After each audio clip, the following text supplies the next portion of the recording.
नमस्कार साथियों, राजस्थान न्यूज में आपका स्वागत है। चलिए जानते हैं राजस्थान की 15 फटाफट बड़ी खबरें। साथ ही खबरों से अपडेट रहने के लिए चैनल को सब्सक्राइब करने के साथ वीडियो को लाइक करें। चुनाव बाद मेरा रोल आलाकमान तय करेगा, बोले राजस्थान के सीएम अशोक गहलोत।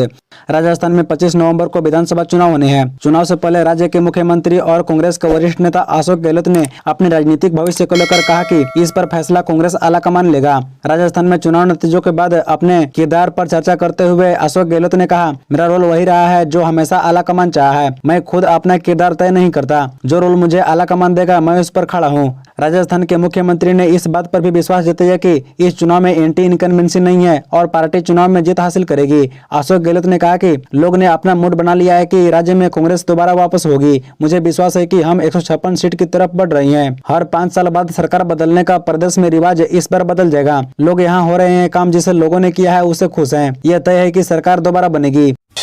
क्या सचिन पायलट को मुख्यमंत्री नहीं बना जाने से गुर्जर बेल्ट में कांग्रेस को होगा नुकसान? राजस्थान विधानसभा में कांग्रेस सत्ता वापसी के जोर लगा रही है। वहीं कांग्रेस में अशोक गहलोत और सचिन पायलट के बीच चल रहे कलह का फायदा उठाने के लिए बीजेपी भी एड़ी चौड़ी का जोर रही है। साल 2018 के विधानसभा चुनाव में सचिन पायलट को मुख्यमंत्री बनते देखने की उम्मीद में पूरे गुर्जर बेल्ट ने आंख बंद करके कांग्रेस का समर्थन किया था। इस चुनाव में कांग्रेस से 8 गुर्जर एमएलए चुने गए थे, जबकि बीजेपी से एक भी नहीं जीत पाया था। ऐसे में बीजेपी काफी लंबे समय से इस प्लान पर काम कर रही है। इसी क्रम में जनवरी में प्रधानमंत्री नरेंद्र मोदी ने भीलवाड़ा में गुर्जर देवता देवनारायण के 1111वें अवतरण महोत्सव के मौके पर एक कार्यक्रम को संबोधित किया था। वहीं इस बार के चुनाव में दोनों पार्टियों ने लगभग बराबर गुर्जर उम्मीदवारों को टिकट दिया है। पवन खेड़ा की पीएम मोदी को चुनौती, 48 घंटे के लिए ईडी और सीबीआई हमें दे दीजिए, फिर सारे रंग याद आ जाएंगे। राजस्थान में विधानसभा चुनाव को लेकर भाजपा और कांग्रेस एक दूसरे पर जमकर हमले बोल रही है। इसी बीच कांग्रेस के राष्ट्रीय प्रवक्ता पवन खेड़ा ने पीएम मोदी पर जमकर निशाना बनाया। उन्होंने पीएम मोदी को चैलेंज करते हुए कहा कि 7 दिन नहीं सिर्फ 48 घंटे ईडी और सीबीआई को हमारे हाथ में दे दीजिए, प्रधानमंत्री को सारे रंग याद आ जाएंगे। इस दौरान पवन खेड़ा ने बीजेपी की ओर से उठाए जा रहे लाल डायरी के मुद्दे को लेकर बीजेपी पर तीखा प्रहार किया। उन्होंने कहा कि कौन सी लाल डायरी हमें अच्छी तरह से मालूम है। उन्होंने केंद्रीय मंत्री नरेंद्र सिंह तोमर और गजेंद्र सिंह शेखावत को लेकर भी जमकर निशाने लगाए। बता दें कि प्रेस कॉन्फ्रेंस के दौरान बातचीत करते हुए पवन खेड़ा से जब लाल डायरी के मुद्दे को लेकर सवाल किया गया तो उन्होंने उल्टा बीजेपी को ही इस मुद्दे पर घेर लिया। उन्होंने कहा कि कौन सी लाल डायरी क्या लिखा है इसमें हमें अच्छे से मालूम है। राजस्थान में बेटियों के लिए जेपी नड्डा का बड़ा वादा, बीजेपी सरकार बनने पर देगी 2 लाख रुपए। भाजपा के राष्ट्रीय अध्यक्ष जेपी नड्डा ने दौसा जिले के रामगढ़ में एक चुनावी जनसभा को संबोधित करते हुए एक बड़ा वादा किया। समाचार एजेंसी एएनआई के मुताबिक जेपी नड्डा ने कहा कि हमारी सरकार आने पर गरीब परिवार में जो भी बच्ची पैदा होगी उसके नाम पर हम 2 लाख रुपए का बॉन्ड भरेंगे। जब बच्ची 6ठी कक्षा में पहुंच जाएगी तो उसे 6,000 रुपए प्रति साल देंगे। बच्ची जब 8वीं कक्षा में पहुंचेगी तो 6,000 रुपए देंगे। जब वह 10वीं कक्षा में पहुंच जाएगी तो 12,000 रुपए साल का देंगे और वह जब कॉलेज पहुंचेगी तो 50,000 रुपए देंगे। बेटी जब वहां 21 साल की हो जाएगी तो उनके नाम पर 1 लाख रुपए दिए जाएंगे। बता दें कि जेपी नड्डा ने कहा कि गहलोत सरकार ने राजस्थान की अस्मिता, स्वाभिमान और गौरव को गहरी चोट पहुंचाई है। मौजूदा वक्त में राजस्थान में भ्रष्टाचार, महिला उत्पीड़न, किसानों का तिरस्कार और धार्मिक तुष्टीकरण के मामले में नंबर 1 है। राजस्थान में पिछड़ों और दलितों पर अत्याचार भी सबसे अधिक होता है। कांग्रेस या बीजेपी, हनुमान बेनीवाल किसका बिगाड़ेंगे सियासी समीकरण? राजस्थान में तीसरी ताकत हनुमान बेनीवाल की आरएलपी इस बार लगभग सभी सीटों पर चुनाव लड़ रही है। बेनीवाल ने दावा किया है कि इस बार उनकी पार्टी के बिना राजस्थान में किसी भी दल की सरकार नहीं बनेगी। बेनीवाल ने कहा कि कांग्रेस बीजेपी से जनता उब चुकी है, इसलिए लोगों का झुकाव आरएलपी की तरफ हो रहा है। सियासी जानकारों का कहना है कि हनुमान बेनीवाल की पकड़ जाट लाइन में है। इस बार कांग्रेस 36 और बीजेपी 34 टिकट ही जाट समुदाय को दिए हैं। बेनीवाल का प्रभाव वाले जिलों नागौर, बीकानेर, जैसलमेर, बाड़मेर और शेखावाटी के कुछ हिस्सों में है। ऐसे में बेनीवाल कांग्रेस और बीजेपी दोनों को ही नुकसान पहुंचा सकते हैं।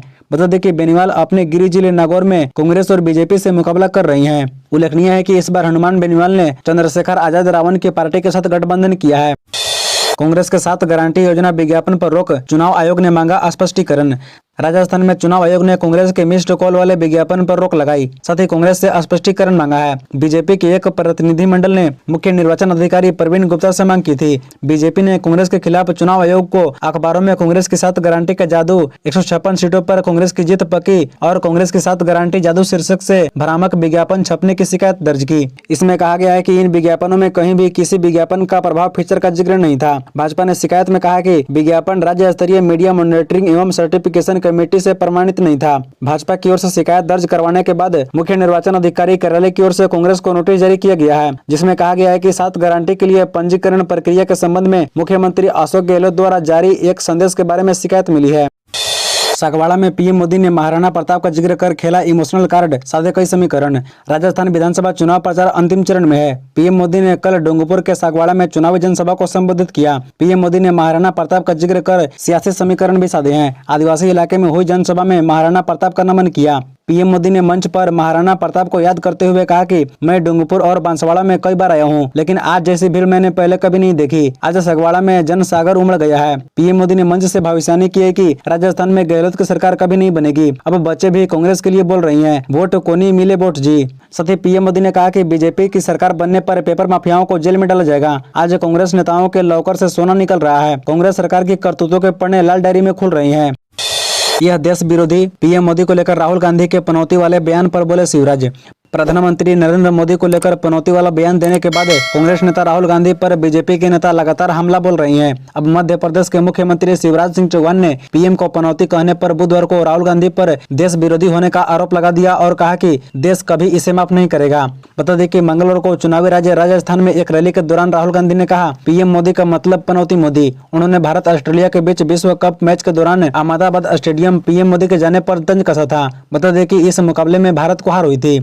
जयपुर के एक संवाददाता सम्मेलन में शिवराज सिंह चौहान ने कहा पूरा देश राष्ट्रभक्ति में डूबा था और पूरा देश यह चाहता था कि भारत विश्व कप का फाइनल मैच जीते, क्योंकि खेल भी राष्ट्र भावना का प्रतीक है। अगर पीएम मोदी वहां गए तो यह हमारे लिए गर्व का विषय है। 15 लाख वाला झूठ नहीं बोलूंगा। गंगापुर सिटी में राहुल गांधी का पीएम मोदी पर तंज। राजस्थान विधानसभा चुनाव में कांग्रेस के पूर्व राष्ट्रीय अध्यक्ष राहुल गांधी ने नदबई और गंगापुर सिटी में जनसभाओं को संबोधित किया। यहां बीजेपी पर निशाना साधा।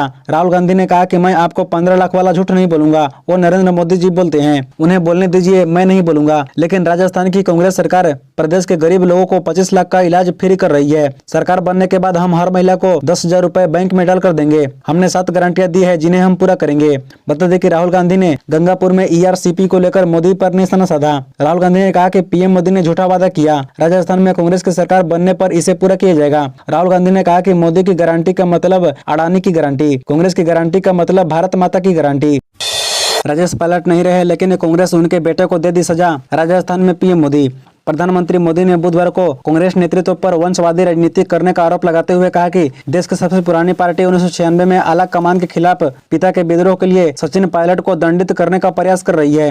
बता दें कि राजस्थान के भीलवाड़ा के शाहपुरा में एक चुनावी रैली को संबोधित करते हुए पीएम मोदी ने कहा कि कांग्रेस राजेश पायलट के बेटे सचिन पायलट के लिए विद्वेष की भावना रखती है। कांग्रेस राजेश पायलट के खुन्नस बेटे से निकाल रही है। फिर उन्होंने उदयपुर के कोंकणी में आयोजित जनसभा में कहा कि जिस तरह भाजपा के कार्यकाल में तीर्थों का कायाकल्प हुआ, भाजपा ने गुजरात के एकता नगर के केवड़िया में सरदार पटेल की सबसे ऊंची प्रतिमा स्थापित करवाई, लेकिन कांग्रेस का एक भी नेता स्टैच्यू ऑफ यूनिटी नहीं गया। कांग्रेस में सावधान रहना है, क्योंकि कांग्रेस न दलितों की है, न पिछड़ों की है, न आदिवासियों की है और न गरीबों की है। यह पार्टी बस एक परिवार के गुलाम होकर रह गई है।